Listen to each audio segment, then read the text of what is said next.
నమస్కారం. రుద్ర న్యూస్కు స్వాగతం.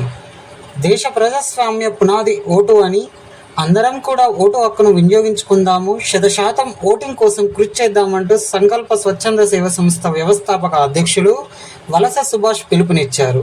ఆదివారం రోజున హుస్నాబాద్ పట్టణంలో సామాజికవేత్త వలస సుభాష్ మే 13న జరుగుతున్న పార్లమెంటు ఎన్నికల సందర్భంగా ఆయన మాట్లాడుతూ, ఓటరే ప్రజాస్వామ్యం బలమైన ఆయుధం, ఓటర్ చైతన్యం కోసం ఓటు హక్కును కాపాడుకుందామనే నినాదంతో ముందుకు సాగుదామని ఓటర్లకు పిలుపునిచ్చారు.